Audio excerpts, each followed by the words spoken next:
ফতোয়া দিয়ে তারা কাফের বানায় দিচ্ছ কেন? তোমরা একদল আছো পাইকারি দরে আমলিগালাকে জাহান্নামে ফাটাই দিচ্ছ যে আমলিগ হলি সেরা মুসলমান না, এই আকীদার এক শ্রেণীর মানুষ আছে।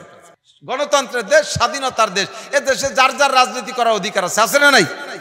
বাংলাদেশের সবগুলোকে বাড়ায় আমলিগ বানাবো, এই দায়িত্ব এইটা যদি হতো তাতে রাজনীতি থাকে না, সবাই আমলিগ হবে না, সবাই বিএনপি হবে না, যার খুশি সে হবে। তো যেহেতু আমাদের বঙ্গবন্ধুর গোপালগঞ্জ, আমাদের প্রধানমন্ত্রীর গোপালগঞ্জ, কাজেই সেই সুবাদে এ জায়গায় 95% মানুষ আমলিগ করবে, এটাই স্বাভাবিক। 5% এদিক ওদিক থাকতে পারে, তবে আমলিগ করব, আমলিগরে এমনভাবে করব না যে আমলিগ করতে গেলে আমার আখেরাত নষ্ট হয়, কথা কয় না। আমলিগ করব, তবে আমার ইমান বিক্রি করে আমলিগ করব, কথা কয় না কেন? আমার যেই আমলিগের কারণে আমার নবী অখুশি হয় ওই আমলিগ আমি করি না, যে আমলিগের কারণে আমার আল্লাহ অখুশি হয় ওই আমলিগ আমি করতে রাজি না। আমলিগ অতক্ষণ করব যতক্ষণ পর্যন্ত আমার আমলিগ করাকে আমার নবী সমর্থন করে, অতক্ষণ করব। আস্তে কলো, বেঈমান হয়ে যাইতে রাজি আছেন নাকি? আমার রাজনীতি সব লাথি মারি যদি আমার ধর্মের সাথে কন্ট্রাডিকশন হয়, গন্তেও আমার ধর্মের সাথে যদি বিরোধ হয়, নবী ওয়ালা আদর্শের সাথে যদি বিরোধ হয়, আমলিগেও লাথি মারি, বিএনপিকেও লাথি মারি, বাংলাদেশের সব রাজনীতির জেনারেল দলকে লাথি মারি, যদি আমার রাজনীতি দল আমার নবীর রাজনীতির সাথে বিরোধ হয়ে যায়। ঠিক কি ঠিক না? আমার নবীর রাজনীতির সাথে মিল করে আমি বলি, মাঝে মাঝে বলি যে তোমরা একদল আছো পাইকারি দরে আমলিগালাকে জাহান্নামে ফাটাই দিচ্ছ যে আমলিগ হলি সেরা মুসলমান না, এই আকীদার এক শ্রেণীর মানুষ আছে। ওই দিক গেলি কয় যে আপনি কি মুসলমান না আমলিগ? চিন্তা করতে পারেন? আমার বাড়ি গোপালগঞ্জ, আমি তো হুজুর, সব হুজুরকে এক দল বা যে কয় দলই থাক, কোনো না কোনো দলে তো আছি হুজুরকে দল। বাহিরের ডিস্ট্রিক্টে মাহফিল করতে গেলে আমারে শুনেই শুনে কয় হুজুর আর ফাইলি না, গুফাইলি হুজুর নিয়েছে। এত হিংসা আমাদের। আমি বলি দেই, তুমি ফতোয়া দাও, একটা লোক আমলিগ করে জীবন ভরে, লোকটার যদি মরণের সময় কলেমা নসিব হয় ওই লোকটা জান্নাতি হবে, এর মধ্যে কোনো সন্দেহ নাই।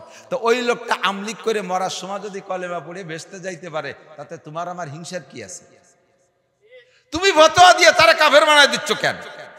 তুমি বড় পীরের মুরিদ আছো, অথচ মরার সময় যদি তোমার কলেমা নসিব না হয়, তাহলে তুমি যত বড় পীরের মুরিদ হও আর পীর হও না কেন, তুমি কিন্তু জাহান্নামী।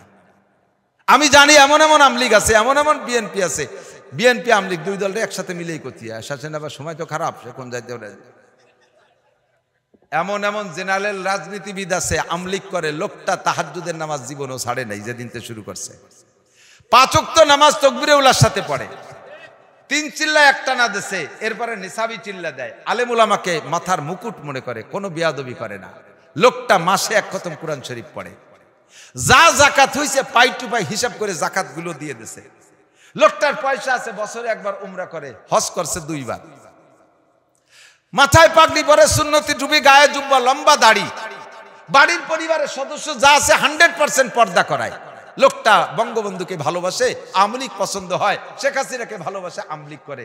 আর তুমি এই লোকটারে বলবা আমলিগ করলে কাফের, আমলিগ বেচতে যাবে না, তোমার এই কন্ট্রাক্টরই কিনা দিছে। লোকটা আমলিগ করে কিন্তু তার নবীর আদর্শের কোনো জায়গা কম নাই, কথা বলেন, নবীর আদর্শের কম নাই। নবী পাক বলেন রাজনীতি করবা তাও আমার আদর্শের সাথে মিল করে। 6টা জায়গা মিল হতে হবে। কয় জায়গা? 6 জায়গা নবীর সাথে মিল হবে। ব্যক্তি জীবন, পারিবারিক জীবন, অর্থনৈতিক জীবন, সামাজিক জীবন, রাজনৈতিক জীবন, আন্তর্জাতিক জীবন। আন্তর্জাতিক যারা আছে তারা আন্তর্জাতিকের সাথে মিল করবে। এই 6 জীবনে যে মিল করতে পারবা, আমার সাথে জান্নাতে যাবা। আর এই 6 জায়গার এক জায়গা গড় মিল বাঁধবে, তো ওইটার নাম হবে আবা। ওইটার নাম কি? নাম যাই হোক না কেন সেইটার নাম হবে আবা। আব্দুর রহমানের নাম আবা হবে, আব্দুর রহিমের নামও আবা হয়ে যাবে, আব্দুল খালেকের নামও আবা হয়ে যেতে পারে। আমরা আবা নাম ধারণ করতে চাই না, আবা নামে নামই হতে চাই না। আমার যে নাম আছে এই নাম দিয়ে নবী পাকের উম্মত হিসেবে জান্নাতে যেতে চাই। কথা বলেন ঠিক ঠিক না? আমার গোটা জিন্দেগিকে নবীওয়ালা জিন্দেগির সাথে মিল করব। হুজুর বলেন আমার সাথে তুমি জান্নাতুল ফেরদাউসে যাবা।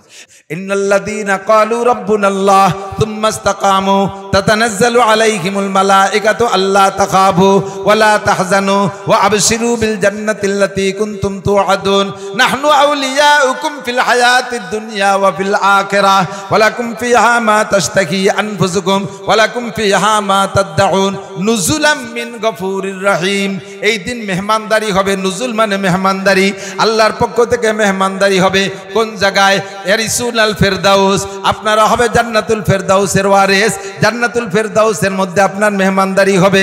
নবী পাক বলেন কুল্লু উম্মতি ইয়াদখুলুনাল জান্নাহ, আমার সব উম্মত জান্নাতুল ফেরদাউসে আমার সাথে যাবে, আমার সাথে জান্নাতুল ফেরদাউসে যাবে, জান্নাতুল ফেরদাউসের ওয়ারিস হবে।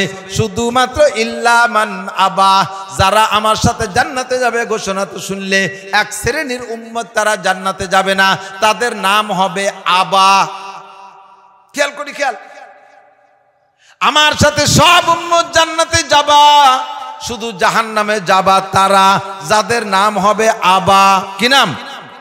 কিল আমান আবা ইয়া রাসূলুল্লাহ।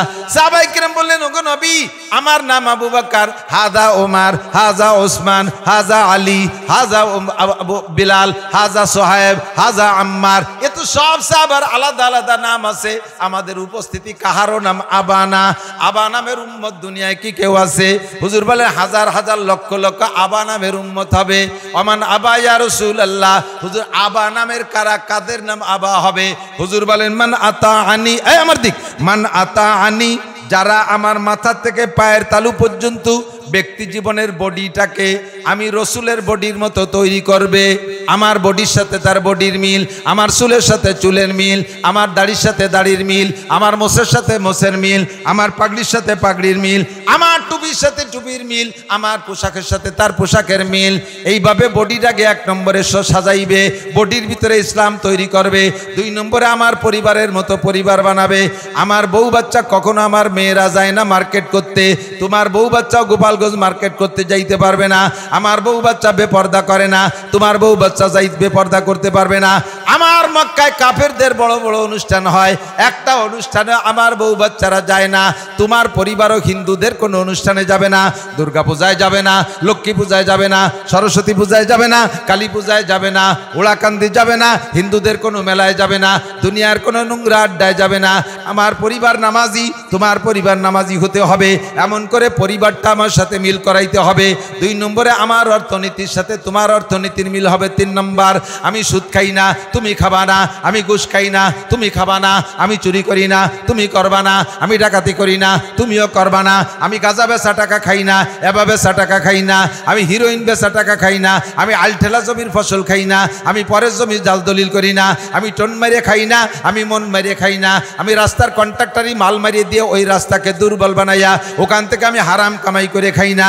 আমার অর্থনীতি যেমন স্বচ্ছ, তোমার অর্থনীতি যদি তেমন স্বচ্ছ হয়, তাহলে তুমি হবা আমার সাথে জান্নাতুল ফেরদাউসের বাসিন্দা। 4 নম্বরে আমার সামাজিক অবস্থা যেমন তোমার সামাজিক অবস্থা তেমন হবে। আমি একজন সমাজপতি, আমার নবী কিন্তু সমাজপতি। কথা বলেন, আমার নবী সমাজের মাতুব্বার। বেইনসাফি কোনো বিচার নবী করেন নাই, উল্টো পাল্টা কোনো ঘুষ খায়া নবী বিচার করেন নাই। ও সমাজের মাতুব্বার, আমার দিক সমাজের মাতুব্বার যারা আছেন, যারা যতটুকের মাতুব্বারি করেন, আমার কানে আসে শুধু কোর্ট কাছারির বিচারকদের সম্পর্কে আমরা তাদের সম্পর্কে অপবাদ দেই, তারা ঘুষ খেয়ে ভুল বিচার করে। আরে সমাজেও এক শ্রেণীর মাতুব্বার আছে, সালিশ করে, তারাও ঘুষ খায়া উল্টো পাল্টা বিচার করে, কি করে না? আছে না নাই? অপরাধীকে ঘুষ খাইয়া বাঁচাইয়া দেয়। এরকম ঘুষখোর যারা আছো, সাবধান হয়ে যাও। কুল্লুক, আল্লাহ নবী বলেন, আল্লাহ নবী সাল্লাল্লাহু আলাইহি ওয়াসাল্লাম বলেন, কুল্লুকুম রাঈন ওয়া কুল্লুকুম মাসউলুন আন রাইয়াতিহি। তোমরা সকলে রাখাল। রাই মানে রাখাল। রাখাল কাকে বলে? গরু, ছাগল, উট, দুম্বা, ভেড়া, ঘোড়া, গাধা যারা চড়ায় তাদেরকে রাখাল বলে। মালিকের রাখালের কাছে যে কয়টা পশু দিয়ে ঘাস খাওয়াইতে পাঠায়, সন্ধ্যাকালে বা সপ্তাহের শেষে বা দিনের শেষে সব কয়টা প্রাণীকে হিসাব নিয়ে নেয়। কয়টা দিছিলাম তোমার কাছে, সবগুলো আনছো কিনা হিসাব নেয় কি নেয় না? হিসাব নেয়। নবী পাক বলেন, কুল্লুকুম রাঈন, তোমরা সকলে রাখাল। যাকে যতটুকের রাখালির দায়িত্ব দেওয়া হয়েছে, কিয়ামতের ময়দানে আল্লাহ পাকের সামনে তাকে ততটুক রাখালির জবাব দেওয়া লাগবে। তোমার ফ্যামিলির সদস্য 7 জন, 7 জনের হিসাব দিয়ে যাও। তুমি মেম্বার, তুমি ওয়ার্ডের দায়িত্ব নেছো, নিজেকে নিজে যোগ্য মনে কইরা নিজে প্রার্থী সাজে তুমি দায়িত্ব নেছো। জনগণ তোমাকে ভোট দিয়েছে, তোমার এই ওয়ার্ডের জনগণের হিসাব দাও। কে খাইলো আর না খাইলো, কে পড়লো আর না পড়লো, কে মাল পাইলো আর না পাইলো, মেম্বার তোমার বাড়ি যার রাস্তাটা পাকা বানায় এনেছো, ভোটারের বাড়ি যার রাস্তা কেন বানায় দাও নাই? ও মেম্বার তোমার বাড়ি সুন্দর কারেন্ট এনেছো, আলাদা পাওয়ার প্ল্যান্ট দিয়ে এনেছো, তোমার ভোটারের বাড়ি কেন দাও নাই? আরে তুমি তো নামাজ পড়েছো, তোমার ভোটাররা কেন নামাজ পড়ে নাই? তুমি তো এগুলো করেছো, ওগুলো করেছো নিজের জন্য, জনগণের জন্য কি করেছো জবাব দিয়ে যাও। চেয়ারম্যানকে ইউনিয়নের জবাব দেওয়া লাগবে, উপজেলা চেয়ারম্যানকে উপজেলার জবাব দেওয়া লাগবে, এমপি সাহেবকে পুরো সিটের জবাব দেওয়া লাগবে, আর মন্ত্রী মহোদয়কে মন্ত্রণালয়ের হিসাব দেওয়া লাগবে, প্রধানমন্ত্রীকে গোটা দেশের হিসাব আল্লাহর কাছে দেওয়া লাগবে। আমার বাবারা, ছেলে কি করে মেয়ে কি করে খবর রাখেন না। রাস্তা দিয়ে ঈদের সময় দেখছি, গতকালকে গেছি ঢাকায় মাহফিলে, পদ্মার সরের উপর দিয়ে আরে কপাল কি পরিমাণ যে বুজুর্গারের দিন আল্লাহ বিল্লে করতেছে বসে বসে, দুইজন জায়গায় বসে বসে এক করে কবুতরের বাচ্চায় যেমন খাওয়ায় না ওই এরকম কবুতরের আদার খাওয়ানোর মতো খাওয়াচ্ছে বসে বসে। আমি মনে হচ্ছে ওরা সুরো ভাতে মস্ক করতেছে। এই যে অর্ধ উলাঙ্গিনী আদা ল্যাংটি মহিলাগুলো, এরা কি আসমান থেকে ডাইরেক্ট প্যাকেটে নাজিল হয়েছে নাকি দুনিয়ার কোন আব্বার মেয়ে? কতক্ষণ দুনিয়ার কোন আব্বার মেয়ে? ওই আব্বা তুমি মসজিদে বসে জিকির করো, মা তুমি ঘরে বোরকা পরে বসে আছো, তোমার অর্ধ উলাঙ্গিনী মেয়েটা রাস্তায়। নবী পাক বলেন আমার পরিবারের মেয়েরা এমন চলাফেরা করে নাই, পরিবারটাকে আমার সাথে মিলাও। যদি আমার সাথে জান্নাতুল ফেরদাউসে ওই কোরআন তেলাওয়াতের মাহফিলে বইসা আল্লাহর হাতের ইফতারি খাইতে চাও, তাহলে পরিবারটাকে আমার সাথে মিলাও। 4 নম্বর। 5 নম্বরে তোমার অর্থনীতি আমার অর্থনীতির সাথে মিলাও। 4 নম্বর। 5 নম্বরে আমার রাজনীতির সাথে তোমার রাজনীতি মিলাও। এবার মান আতা আনি দাখালাল জান্নাহ, যে আমার সাথে আমার অনুকরণ করবে, অনুসরণ করবে, সে জান্নাতি হবে। মহিলাদের কথা মহিলারা সেটা নিয়ে নেবেন, পুরুষের কথা পুরুষরা নিয়ে নেবেন। আমরা নবী পাক সাল্লাল্লাহু আলাইহি সাল্লাম জামাতে নামাজ পড়েছেন। হুজুর নামাজ পড়ছেন কোথায়? খেয়াল করেন, হুজুর নামাজ পড়ছে কোন জায়গা? জামাতে। যেদিন থেকে নামাজের হুকুম হয়েছে, নামাজের সাথে একটা আয়াত আসছে, ওয়ারকাউ মা'আর রাকিঈন। কোরআন শরীফে আছে না? হাফেজ সাহেব রাখেন, ওয়ারকাউ মা'আর রাকিঈন, রুকুকারীদের সাথে রুকু করো। হুকুম কার? তাহলে রুকুকারীদের সাথে রুকু করতে গেলে নামাজটা জামাতে পড়া লাগে না? এই জন্য জামাতে নামাজ পড়া ওয়াজিব, সুন্নাত না। আমরা পুরুষ যারা আছি জামাতে নামাজ পড়বো, লাভ কি? এই জায়গাটুকু একটু খেয়াল করেন। এখানে যারা বসা আছেন, আমি চেহারা দেখে টের পাই, বলি থাকি মাঝে মাঝে, যে যার ব্যবসা সে তার মাল দেখলি চেনে, ঠিক না? আর তার নজরও তার সে মালের দিকে। মুসির দোকানের সামনে দিয়ে আইটে যাবেন, ও জীবনে আপনার মুহির দিক তাকাবে না, ফাত দিক তাকায় যে স্যান্ডেল ছেঁড়া আছে নাকি, ঠিক না? ডাক্তারের দোকানের সামনে দিয়ে যাবেন, ডাক্তার আপনার পাত দিক তাকাবেন, আপনার মুহির দিক তাকাবে। ডাক্তারের মানুষের চেহারা দেখলি টের পায় সুস্থ না রুগী, ঠিক না? যে যার ব্যবসা করে সে তার মাল দেখলি চেনে। আমরা এই ওয়াজের ব্যবসা করি, হুজুর মানুষ আপনাদের চেহারা দেখলি টের পাই। কারে জিজ্ঞেস করলে সূরা ফাতিহা শুদ্ধ করে পড়তে পারবেন না আমি জানি, কাকে জিজ্ঞেস করলে দোয়া কুনুত শুদ্ধ করে পড়তে পারবেন, এর মধ্যে চেহারা দেখলে টের পাই।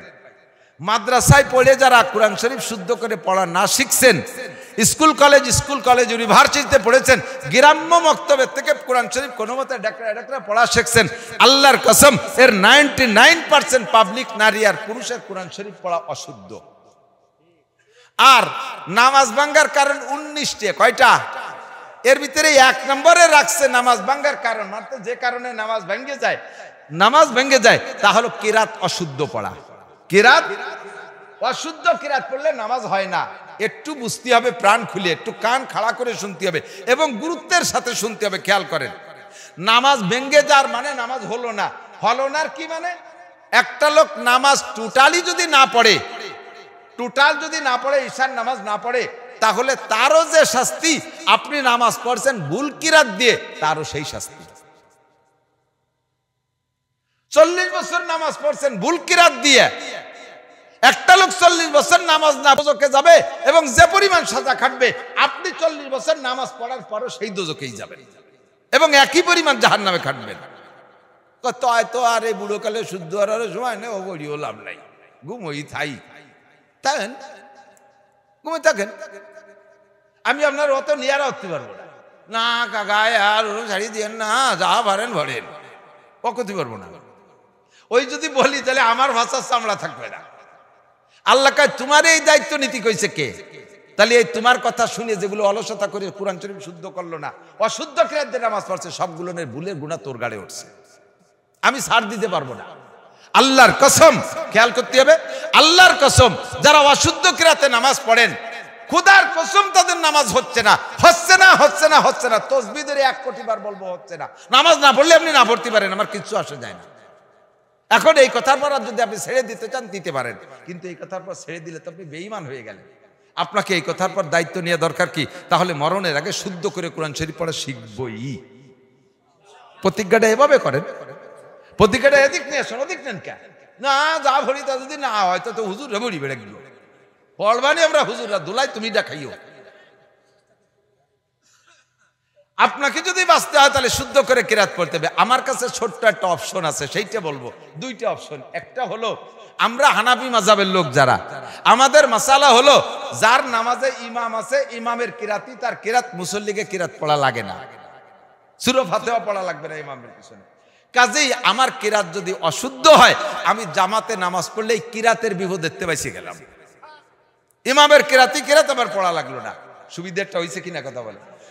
2 নম্বর, সুন্নত বা অন্য নামাজ বা একা একা যদি কোনো সময় ভর্তি হয়, সেই নামাজে বাঁচাবো কি এরিয়া? সেই নামাজ বাঁচানোর জন্য একটা ব্যবস্থা হলো, আমার কাছে যেটুকু আছে জানা মতে সেটুকু হলো, আজকে এ জায়গা থেকে প্রতিজ্ঞা করতে হবে, আগামীকাল সকালবেলা একখান কায়দা কিনে মাদ্রাসা বা মসজিদ আমার ইমাম সাহেবের কাছে 200-500 টাকা দিয়ে হলেও হুজুরের সাথে কন্ট্যাক্ট নেব, হুজুর আমারে 3 মাসের মধ্যে কোরআন শরীফ পড়া শিখিয়ে দেবেন, আমি ডেলি 1 ঘন্টা সময় দেব।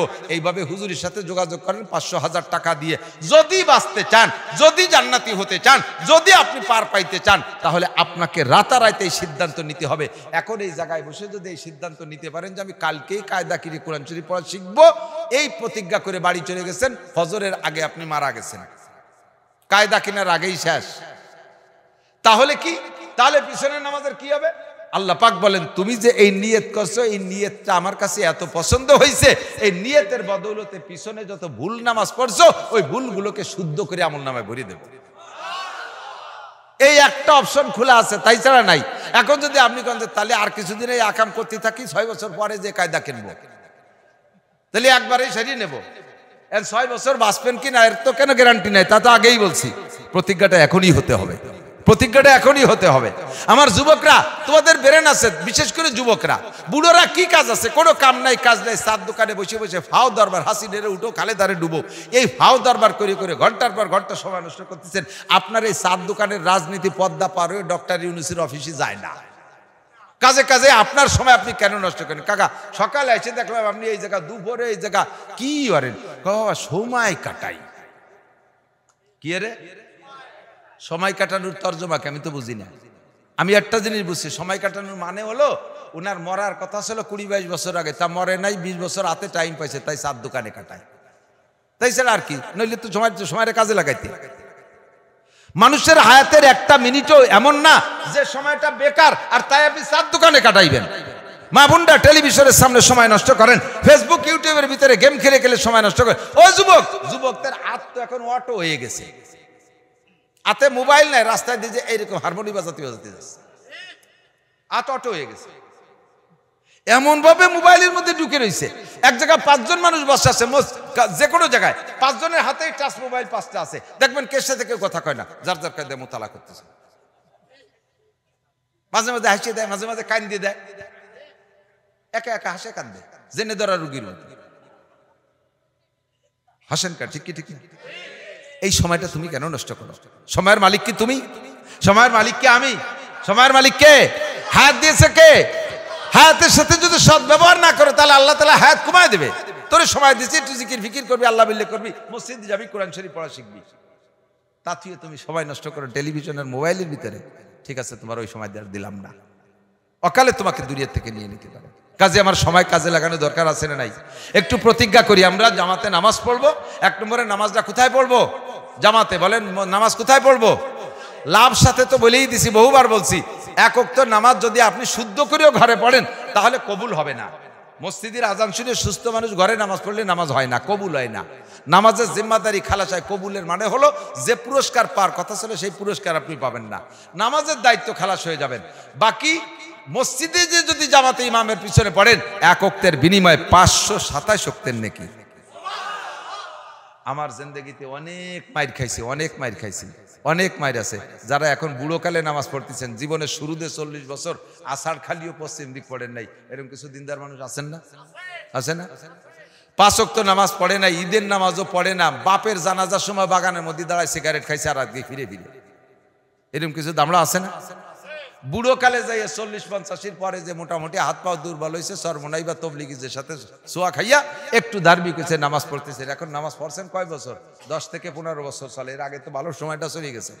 এমন সময় এসে নামাজ শুরু করছেন যে সময় আপনার নামাজ পড়তে যে উঠতে বসতে পার্সপাতি নাড়াচাড়া করা লাগে, তা হয় না, সব জাম হয়ে গেছে। দাইবে ভাষার সাথে এখন চেয়ার লাগায় যে মসজিদে বসে, আছে না চেয়ারম্যান মুসল্লি আছে না? কথা কন না কেন? মুরব্বীরা সাক্ষী দেন, আজ থেকে 30 বছর আগে বাংলাদেশের কোন মসজিদে চেয়ার দেখছেন বলে আমার মনে হয় না। চেয়ার ছিল তো সে সময় মানুষের মাজায় ব্যথা ছিল না, হাঁটুতি ব্যথা ছিল না। সে সময় মানুষ নামাজ পড়তে পারছে নিচে, যে তুমি পারো না কেন? একটা মেশিন কিনছেন, 2টা মেশিন কিনে নিয়ে আসছেন গোপালগঞ্জের থেকে, স্যালো মেশিন। একটা মেশিন রানিং করছেন, 8টা মেশিন রয়েছে ঘরে বাক্সের ভিতরে, এটা ব্যবহার করতেছেন না। যে মেশিনটারে চালাচ্ছেন, রেগুলার স্টার্ট দিচ্ছেন, একবার টান দিলে কিক মারলে স্টার্ট হয়ে যায়, সুন্দর চলতে তালে আছে। 15-20 বছর পর্যন্ত ঘরের মধ্যে আরেকটা মেশিন কিনা রয়েছে, ওটারে কোনোদিনও স্টার্ট দেন নাই। এবার এইটারে একটু পুরনো হয়ে গেছে বিদায় সরাইতে ওই সেইটারে যদি মেশিনে সেট করিয়া পাইপের সাথে সেট করে কিক মারেন, টান দেন, দেখবেন যে অত তাড়াতাড়ি স্টার্ট নিচ্ছে না। টান দিলি এখানে কড় করে, ওখানে মড় করে ওঠে, ওখানে টাইট হয়ে যাচ্ছে। কি হয়েছে? মেশিনে কয় কাকা টান দিয়ে না, রক ছিঁড়ে যাবে না, সব জায়গা গিরিশ ফিরিশ টাইট হয়ে গেছে, ঠিক না? যারা ছোটবেলা থেকে নামাজ পড়ে তারা হাঁটু গিরে গুড়ি সব জায়গায় রানিং আছে, আল্লাহর রহমতে তাকে অসুবিধা হয় না। 60 বছর পর্যন্ত নামাজ পড়ে নাই, বুড়োকালে একটু হজ উমরা করে আছে, একটু তরমুনে দিয়ে গুল্লি দিয়েছে, নামাজ পড়তে গেছে, এখন কি কারে টান দিয়েছে, এখানে ওখানে কল করে উঠতেছে, কয় যে পারা যাচ্ছে না, তাড়াতাড়ি হাসপাতালে চেয়ার দাও। তুমি চেয়ারম্যান হয়েছো বিনি ভোটে, ভোট ছাড়া চেয়ারম্যান হয়ে গেছে। তার ভিতরে আপনার চেয়ারের অনুমতি আছে, ব্যঙ্গ করতেছি না। আমাকে আল্লাহ তাআলা সারা জীবন নামাজ পড়তেছি, আমার বয়স সাবালেগ হওয়ার আগের থেকে আরো 5-6 বছর বেশি নামাজ পড়া আছে আমার। একেবারে ছোটবেলায় থেকেই নামাজ পড়ি আলহামদুলিল্লাহ। তো তারপরও আল্লাহ তাআলা আমাকে এরকম বিপদে ফেলাই দিতেই পারে। লাইসা আলাল মারিযি হারাজুন, রোগীর জন্য কোনো মাসালা নাই, রোগীর যে জায়গা যে রোগ সেই জায়গা থেকে আল্লাহ তাআলা সুযোগ দিয়ে দিয়েছে, কাজেই চেয়ারে নামাজ পড়া জায়েজ আছে। কিন্তু মাসালাটা তো আপনাকে জানতে হবে। যে লোকটা হাঁটতে পারে, এটি বেড়াচ্ছে, দুনিয়া ভরে টোটোরি বেড়াচ্ছে, আবার কুজো হয়, হাতেতে মোবাইল পড়ে গেছে, কুজো হয়ে মোবাইলে উঠলো, তাহলে কুজো হতে পারে। সেই লোক যাইয়া শুরু থেকেই চেয়ার পাইতে বসে ফেঁকা ধরে বসে নিয়েছে। কি কাকা কয় সেজদা দিতে পারেন? সেজদা দিতে পারেন না, সেজদার সময় চেয়ার ব্যবহার করেন, রুকু তো দিতে পারেন, দাঁড়াতেও পারেন। এই যে কত সময় দাঁড়ায় মেসির খেলা দেখলেন টেলিভিশনের সামনে, তাতে তো বোঝা দাঁড়াতে পারেন, তাই সেই চেয়ারে বসেন কেন? পরে বসতে হবে নেতা, আগেতে বসে দিলাম। চেয়ারে যে জায়গা আপনার দরকার সেই জায়গাতে চেয়ার ব্যবহার করবেন, তার আগে না। যদি আপনি দাঁড়াতে পারেন, চেয়ারটা পাশার কাছে থাকবে, আপনি দাঁড়াবেন, কিরাত শেষ হয়ে যাবে, রুকু দিতে পারেন। রুকু দেওয়ার প্রমাণ বললাম না, মোবাইল পড়ে গেছে, হাতেতে টাকা পড়ে গেছে, কুজো হয়ে খটলেন, সে টাকা কুড়োতে পারেন, তা আপনি রুকু দিতে পারেন না, রুকুও দিতে হবে। সামি আল্লাহ করে দাঁড়াবেন, সিজদায় যাইতে পারেন না, নিচের ঠুক আপনার কষ্ট, হাঁটু টাটু ফেটে যায়, সেই সময় পাশার কাছে চেয়ার থাকবে, সেই সময় বসবেন, সিজদাটা আপনি চোখের ইশারায় দেবেন। কথা কি বুঝে আসছে? এখন আমরা জামাতে নামাজ পড়বো, পুরুষরা জামাতে পড়বো, মহিলারা মসজিদে যাবে না। খেয়াল করেন, বিভিন্ন ভাবে ধর্মের নামে নানান অন্যায় চালু হয়ে গেছে। ঢাকা শহরে, বিশেষ করে ঢাকা শহরে বেশি শুরু হয়েছে। মহিলারা তারাবির নামাজ পড়তে যায় মসজিদে, পুরুষরা নিচতলায় পড়ে, মহিলারা উপরতলায় পড়ে। দুনিয়ার সব জায়গা পুরুষরা উপরে, মহিলারা নিচে, মসজিদে যে মিটিং উপরে উঠে দিচ্ছে। আল্লাহ মাফ করুন। রাত্রে তারাবির নামাজ পড়ে ওই জায়গা থেকে বোরকা টোরকা ভ্যানিটি ব্যাগের মধ্যে ভরে খুলিয়ে তারপরে চলে যায় ডাইরেক্ট নিউ মার্কেট, খোলা মার্কেটে। মার্কেট করে তারাবির নামাজ মার্কেটে বেশি কিনে তুই খালি এতে বাড়ি এসে, এরপরে সেহরি খাই আবার যায় কিয়ামুল লাইল, তাহাজ্জুদের এক জামাত হয়। হুজুররা আবার তাহাজ্জুদের জামাত শুরু করছে। বলতে গেলে হুজুরকে গায়ে লাগে, না বললেও ভালো লাগে না। তারাবি পড়ে এক জায়গা, সে জায়গাতে পাবে লাখ কারিক, আবার তাহাজ্জুদ বেশি সেনতে পয়সা খাবে। নারী আর পুরুষ পিছনে দাঁড় করে দিয়ে তাহাজ্জুদ পড়ে। বিটিরা এ বাসা থেকে ও বাসা থেকে লং পথ জার্নি হেঁটে যাইয়া, পায়ে হেঁটে যাইয়া 10-20 বিল্ডিং ওই পাশে যাইয়া এক জায়গায় তাহাজ্জুদের নামাজ হচ্ছে, সেই জায়গায় শেষ রাত্রি তাহাজ্জুদে যায়। রাস্তায় যদি দো পাইয়ে গাঁজা খা শিয়েলে হাইজাক করে নিয়ে যায়, তোমার তাহাজ্জুদ যাবে রে কোন জায়গায় দিয়ে? মহিলারা সারা বছর জামাতে ফরজ নামাজ পড়লো না, খেয়াল করেন, সারা বছর জামাতে ফরজ নামাজ মসজিদে গেল না পড়তি, মহল্লায় কোনো জায়গা ফরজ নামাজ জামাতে পড়ার জন্য ইমাম বানায় নিল না, অথচ গ্রাম গায়ে শুরু হয়ে গেছে মহিলারা তারাবির নামাজ পড়ে একজন হাফেজ ঠিক করে জামাতে। হয়েছে কি হয় নাই? ফরজ নামাজ যেখানে জামাতে পড়তি তোমার নিষেধ করা হয়েছে, জামাত করার হুকুম দেওয়া হয় নাই। তোমার তারাবির নামাজ নফল নামাজ জানিয়ে টানাটানি 8 রেখাত না 12 রেখাত না 20 রেখাত না 32 রেখাত, এই আজও সমাধান করতে পারলাম না। সেই তারাবির নামাজ তোমার জামাতে ভর্তি হবে, খতম তারাবি ইমাম ঠিক করে, এই কুজলমি শয়তানি কি রাশি হয়েছে। আমি মাওলানা নাসির, গোপালগঞ্জের মাওলানা, সবাই আমারে চেনে, সারা বাংলাদেশ আমি ঘুরি। আমার বউ তারাবির নামাজ পড়ে না, রুহুল আমিন সাহেবের বউ তারাবির নামাজ পড়ে না তা বলছি না, তারাবির নামাজ পড়েন, যার যার তার পড়ে, এই জামাতে যায় না। আর এক দল বার হয়েছে তবলিগের নামে, বউ নিয়ে তবলিগ করে, তার নাম বানাইছে মাস্তুরাতের দল।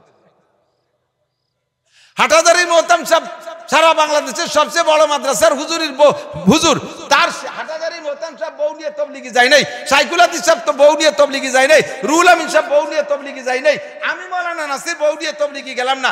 একদল 3 দিনই তবলিগ ঘুরিয়ে আইছে, 3 সিলে দিয়ে আইছি, এরপরে বউ নিয়ে পিকনিক করার জন্য শখসেতে। এই যে দেশ ইসলামের নামে নানান প্রকারের আবিষ্কার শুরু হয়েছে, এই সমস্ত আবিষ্কার বাদ দিতে হবে। মহিলারা নামাজ পড়বে ঘরে, জোরে বলেন কোথায়? এক জায়গা তালিম করে সেই জায়গা বসে লাস্টে যাইয়া সলাতুত তসবির একটা জামাত করে, মহিলা একজন ইমাম আর পিছনে সব মহিলারা দাঁড়াইয়া। আর মহিলারা মোনাজাত করতে গেলে ওকে অল্পের মধ্যে দিল নরম তো 2-4 কথা কলি কান দিয়ে দেয়। হ্যাঁ কত কথা, বেটারা কান্দে খালি কান্দে, মহিলারা কান্দে গীত গায়ের কান্দে, ঠিক না? দেখবেন মহিলারা কান্দে গেলে বিনে বিনে এত কথা পায় কোন জায়গা আল্লাহ যায়। 19 সালে গেছিলাম হজে, আব্দুল্লাহ মিয়ার মানে সহযোগিতায় সরকারি প্যাকেজে গেছি। তো হজ মিশনে বসে রয়েছি নিচতলায়, আমরা কয়েকজন, ওনার সাথে কয়েকজন মন্ত্রী আছে, সচিব সাহেব আছে, কয়েকজন আছে, আমরা বসা।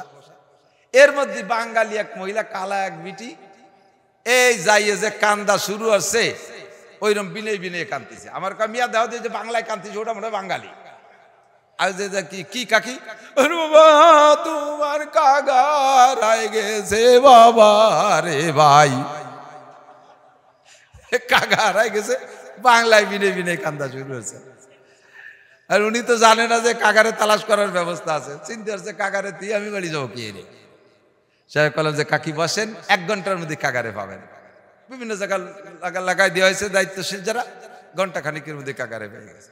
মহিলারা বেটারা কান্দে মোনাজাত, চোখের পানি আনতে 2 ঘন্টা পর্যন্ত ভানানো লাগে, ঠিক না? পচতা কয়, পানি মোটে আসে না, শেষে স্যাপের টু নিয়ে কোনায় মাহাই দিয়েছে যে এই সুবাদে একটু আসে। আর বিটিরা হাত তোলার সাথে সাথে ব্যাগটায় কান্দে দাঁড়িয়ে যে বিনয় বিনয় কয়। এই মোনাজাত করতে করতে এমন ভাবে জাবর ছেড়ে কান্দার মোনাজাত শুরু হচ্ছে, রাস্তার ভ্যান চালায় এরা দাঁড়ায় মোনাজাতে শরীক হয়ে গেছে। এটা আর এক শয়তানি, এটা আর এক।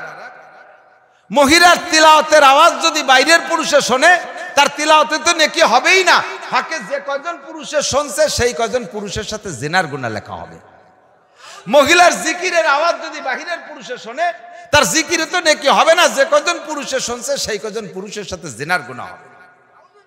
মহিলা তারাবির নামাজ পড়তে গেছে, যে ইমাম দাঁড় করাইছে সামনে, ওই ইমামের সাথে মহিলার মাহরামের সম্পর্ক না, তার সাথে বিয়ে হালাল, বিয়ে হালাল। এইরকম ইমাম যদি হয়, আর ইমামের যদি কণ্ঠ ভালো হয়, আর ইমামও বিটিকে নামাজ পড়ার শেষে খালি ভাবতে কিরাত পড়ে, যাতে বিটিরা পাগল হয়ে যায়। তারা বিশেষ অতি অতি এক বিটি তার সাথে বারোই চলে গেছে। এই শয়তানি বাদ দাও। আরে মিয়া বানাই বলি না, বাস্তব 2-4টে আমার কানে না আসলে আমি বলি না। যেই মহিলাকে এক কথা মনে রাখেন, ফরজ নামাজ তাদেরকে জামাতে পড়ার হুকুম দেওয়া হলো না, কেন তুমি তারাবির নামাজ আর সালাতুত তাসবিহ জামাতে পড়িয়া এইভাবে বিনয় বিনয় মুনাজাত করতে যাওয়া? কোনো দরকার নাই। সালাতুত তাসবিহ সারা জীবনে যদি একবার না পড়ে, খোদার কসম কিয়ামতে জবাব দেওয়া লাগবে না। পড়লে মোটা নেকি আছে সেটা ভিন্ন কথা, কিন্তু না পড়লে কোনো গুনাহ হবে না। সেই নামাজ জামাতে পড়তে হবে, আর তার জন্য মহিলা ইমামতি করবে, এটা সম্পূর্ণ হারাম। তালিম করতেছো, বয়ান করতেছো, সাউন্ড বক্স দিয়ে বাইরের পুরুষে শোনে, কবিরা গুনাহ, জিনার গুনাহ লেখা হবে। সাবধান, শরীয়তের যে বিধান আছে সেগুলো মেনে চলবো সঠিকভাবে। পুরুষরা জামাতে নামাজ পড়বো, মহিলারা ঘরে পড়বে। এখন মহিলাদেরও কিরাত গলত পড়লে কিন্তু নামাজ বাতিল, কিরাত ভুল পড়লে নামাজ বাতিল। এখন এই মহিলারা কিরাত শুদ্ধ করবে কোন জায়গা থেকে? আগের মক্তবে যে পড়তো না, গ্রাম্য মক্তবে, ও জায়গা বসে কোনোদিনও কোরআন শরীফ শুদ্ধ হয় না, কোনোদিন। আমি তো মক্তবের ড্রাইভারি করিয়ে আইছি। আমি এক মসজিদে ইমামতি হতাম, মহিলা একজন এসে আমার মুসল্লি একজন কাছে, ভাই ইমাম সাহেব, আমার মেয়েটা এই অমুক চাষির কাছে থেকে 3 খতম দিছে, তা কেমন পড়লো তুমি একটু শোনো, যদি ভালো হয় তো ভালো, না আলি ভাড়া তুমি পড়াও। কদিন টানবো নিছে, পড়তে কিরম পড়ে? আরে পড়া পড়লো, 3 খতম দিয়েছে, যা কোরআন শরীফের ভিতরে নাই, বাইরেতে পড়তেছে।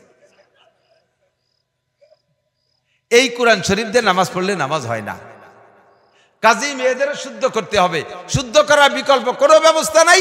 ইদানিং এলাকায় এলাকায় মহিলা মাদ্রাসা হচ্ছে, এ জায়গা দিয়ে মেয়েদেরকে বাঁচান, মেয়েদেরকে বাঁচান। আপনারা পুরুষরা বাইরে থেকে শিখে যে তাদেরকে শিখান। সময় কম কামাই বেশি, সময় কম কামাই বেশি, অল্প সময়ের ভিতরে বেশি ইনকামের ব্যবস্থা আল্লাহ পাক রেখেছেন আমাদের জন্য। এই রমজান মাস চলে গেছে, অল্প সময়ের ভিতরে মোটা ইনকাম। এখানে বসে যে কটা মাসালা শুনছি, এক একটা মাসালার বিনিময় 60 বছর নফল নামাজ ও নফল রোজার সব আল্লাহ তাআলা আমাদেরকে দান করেছেন। সামনে শুদ্ধ করে কিরাত পড়ার কি বলা হয়, কোরআন শরীফ শুদ্ধ করে পড়ার প্রতিজ্ঞা কি করা যেতে পারে? একটু মনের থেকে একটু হাত জাগানতে যে আমি পড়া শিখবই না, গতানুগতি করছে।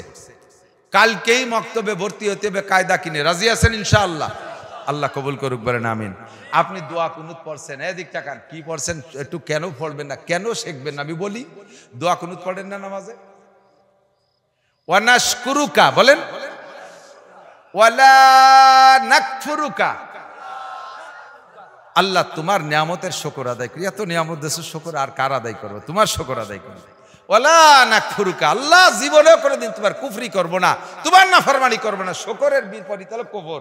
আমার তোমরা নাশুকরি করবো না, তোমার কুফরি করবো না, এটা হলো দোয়া কুনুতের অঙ্গীকার। কিন্তু আপনি পড়ছেন কি জানেন? আপনি ওই যে টানটন জানেন না, ওয়ানাশকুরুকা, ওয়ালা নাকফুরুকা, ওয়ানাখলাউ, ওয়ানাত্রুকু, দমাদম মারি দিয়েছেন। আপনি কি পড়ছেন জানেন? আল্লাহ এতদিন শুকর আদায় করছে, সামনের থেকে অবশ্যই কুফরি করব, অবশ্যই নাফরমানি করব, আর শুকর আদায় করতে পারবো না। ওয়ালা নাকফুরুকা, লামে তাকিদ, পারবো না, আমি তাকিদ দিয়ে বলতেছি। ঈমান থাকবে, নামাজ না খালি ঈমান থাকবে। এত বড় বড় মায়ের খেয়ে বসে রয়েছেন, এত বড় বড় মায়ের খেয়ে বসে রয়েছেন। আল্লাহ তাআলা আমল করার তৌফিক দান করেন। হুজুর বলেন, মান আতানি ফাকাদ আতা আল্লাহ, ওয়া মান আসানি ফাকাদ আসাল্লাহ। যে আমার অনুসরণ করে সে আল্লাহর অনুসরণ করলো, যে আমার অনুকরণ করে সে আল্লাহর অনুসরণ করলো, যে আমার সাথে নাফরমানি করে সে আল্লাহর সাথে নাফরমানি করলো। কারণ আল্লাহ পাক নবী পাককে আমাদের সবাইকে বলে দিয়েছেন, মা আতাকুমুর রাসূলু ফাখুযুহু ওয়া মা নাহাকুম আনহু ফান্তাহু। আমার রাসূল তোমাদের যাকে যেটা করতে বলে, যেটা যেভাবে করতে বলে সেইটা সেইভাবে করো, আর যেটা যেভাবে ছাড়তে বলে সেইটাকে সেভাবে ছেড়ে দাও। ও আমার যুবক প্রাণ প্রিয় বন্ধুরা, আমার দিক তাকাও, যুবকরা আমার দিক তাকাও। তুমি যে মাথায় এক গোছা চুল রাখছো, হিসাব কি কোনোদিন করেছো নবী পাক এইভাবে রাখছে কিনা? আবু বকর এমন চুল রাখছে কিনা? তোমার চুলের কাটিং মেসি কাটিং, তোমার দাড়ির কাটিং নেইমার কাটিং, তোমার মাথার অবস্থা কি হয়ে দাঁড়াইছে? বিদেশিদের কাটিং এ তুমি চুল রাখো, অথচ তুমি দাবি করো উম্মতে মুহাম্মাদি। তুমি যে কোয়ালিটিতে চুল রাখছো, নিজেকে নিজে খুব স্মার্ট ম্যান মনে করতেছো। চুল কাটছে, সেলুনের ভিতরে তো মডেল দেয়া আছে, এই মডেলে কাটো, এই মডেলে কাটো। যে মডেলে চুল কাটছো, নিজেকে নিজে খুব স্মার্ট মনে করতেছো, নিজেকে নিজে খুব খুব গর্বিত মনে করতেছো।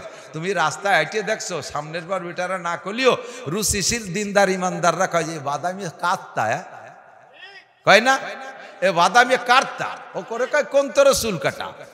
আগে ছোটবেলা জানতাম, চোর ধরা পড়লি চোর রে কেসি দিয়ে দিকে দিকে আইলিও যাইলে 3-4 পর সব চুল কেটে দিত, ঠিক না? আর এদানিং 150, 200, 300 টাকা দিয়ে চোর সাজিয়ে আসে। এ ভাষে 3 পস, এ ভাষে 3 পস, গুটি খানিক টাকা সেলুনি দিয়ে চোর সাজিয়ে আসে। তুই চুরি আসছিস আমরা জানতাম না, তাই তুই নিজেই সেই চোর প্রমাণ হলি, ঠিক কিনা? এই সব অন্যায় থেকে ফিরে আসতে হলে আমাকে উপযুক্ত একটা সময় জায়গা মতো দিতে হবে, উপযুক্ত একটা সময় জায়গা মতো দিতে হবে। সেই উপযুক্ত সময়টা কোথায় দেবেন? দিন শেখানোর জন্য সাধারণ পাবলিকের দুইটা জায়গা আছে। একটা হলো আহলে হক, হক্কানি কামেল পীর। আবার হক্কানি কামেল পীর আপনারা চেনেন না, আমাদের ফাঁকে ফাঁকে বন্ডদের কাছে চলে যায়। আর একটা কষ্ট লাগে, আপনারা পীর চিনার জন্য মনে একজন হক্কানি আলেমের অনুসরণ করে, স্থানীয় যারা আলেম তাদের কাছে জিজ্ঞেস করবে, হুজুর আমি তো একটু বায়াত হতে চাই, কোনো পীরের কাছে কোন হুজুরির কাছে যাব? হুজুর যাকে বলে দেয় তার কাছে যাবেন। আমাদের বাড়ির কাছে গহরডাঙ্গা হযরত মাওলানা রুহুল আমিন সাহেব হুজুর, উনি কামেল পীর, হুজুরির কাছে বায়াত হওয়া যায়। আমাদের এপাশে আছে নগরকান্দা মুফতি আব্দুল গফফার সাহেব, আমাদের খুলনা থেকে আসে মুফতি নুরুল আমিন সাহেব, এনরা কামেল পীর। খুলনা দারুল মাদ্রাসা আছে মুস্তাক সাহেব শিব্বির সাহেব, সারা বাংলাদেশের সব জায়গা পরিচিত চরবনের পীর সাহেব, এনরা আহলে হক উলামায়ে কেরাম, আহলে হক পীর। তাদের কাছে বাকি যেই পীরের কাছে গেলে মাসিক হলেও কমপক্ষে একবার আপনাকে শরীয়তের মাসাইলে প্রশিক্ষণ দেয়, ওই পীরের কাছে আপনি যাবেন। যেই পীরের কাছে নারী পুরুষের অবাধ বিচরণ আছে, পর্দা পুশিদার কোনো বালাই নাই, খালি লাফালাফি ফালাফালি আর খাওয়া খাই আছে, খুদার কসম ওইটা পীরের আড্ডা না, ওইটা শয়তানের আড্ডা। কিসের আড্ডা? শয়তানের আড্ডা। ও জায়গা যাবেন না, ও জায়গা কখনো যাবেন না। আর সারা দুনিয়াব্যাপী আন্তর্জাতিক মোবাইল মাদ্রাসা, ব্রাহ্মমান মাদ্রাসা, দাওয়াত ও তাবলীগের মেহনত। আমাদের আপনাদের এই অঞ্চলের কৃতি সন্তান, আমাদের গোপালগঞ্জের তবলিগ জামাতের শীর্ষ মুরব্বী হযরত মাওলানা মহিবুল হক সাহেব, ভবানীপুর মাদ্রাসার মুহাদ্দিস শাইখুল হাদিস, হুজুর হলো তবলিগের জিম্মাদার। হুজুরের সাথে যোগাযোগ রাখবেন, এলাকার আলেমদের সাথে সময় যোগাযোগ রেখে প্রত্যেকে একটু সময় তবলিগে দেন এবং আলেমদের সাথে দেবেন। কয় পাবলিক গেছে এটি খেয়াল করেন, কয় পাবলিক। যে জামাতে গেছে একজন আলেম নাই, সব পাবলিক মূর্খ। আপনিও আর এক মূর্খ গেছেন সেই সাথে। তা মূর্খকে সাথে মূর্খ ঘুরে কি শিয়া যাবে? কিছু শিয়া যাবে? আজকে ইশার পরে বসে গত 3 ওয়াক্তে কি খালাম, খাওয়াটা কেমন হলো, এরির দরবার। আগামীকাল কি খাওয়া যাবে তারই প্ল্যান প্রোগ্রাম, চিল্লে বইরে খাওয়া দাওয়ার প্ল্যান প্রোগ্রাম, খাইয়ে দেয় পিকনিক করে লাস্টে গটি কম্বল গুছাইনি বাড়ি চলে আসে। এছাড়া আর কিচ্ছু না। আলেমের সাথে গেলে, আমি তবলিগে নিয়েছি যে জামাত 12 জন যুবকরে কোরআন শরীফ পড়া শিখে 8 পারা সবক পড়ায় বাড়ি আছে আল্লাহর রহমতে। বুড়ো যে কয়জন ছিল তাদেরকে মোটামুটি জের জবর জজন তাস দিয়ে শিখে ফেলাইছিলাম। আর এক চিল্লে থাকতে বলি তাদেরকেও কোরআন শরীফ পড়া শিখে আনতে পারতাম। এই জরুরি মাসালাগুলো, নামাজ ভাঙ্গার কারণ, অজু ভাঙ্গার কারণ, নামাজের ফরজ, অজুর ফরজ, গোসলের ফরজ, সব শিখাইয়া বাড়ি আনছি আল্লাহর রহমতে। এই জন্য আলেমরা যখন তবলিগি যায় তখন তবলিগি যাবো, রাজি আছি তো ইনশাআল্লাহ। আর তার আগ পর্যন্ত কায়দা কিনে মহল্লার মসজিদের হুজুরের সাথে যোগাযোগ করেন, তার আগ পর্যন্ত সর্বক্ষণ জামাতে নামাজ পড়ার চেষ্টা করেন। আল্লাহ তাআলা আমাদের আমল করার তৌফিক দান করুক, সবাই বলি আমিন। হ্যাঁ,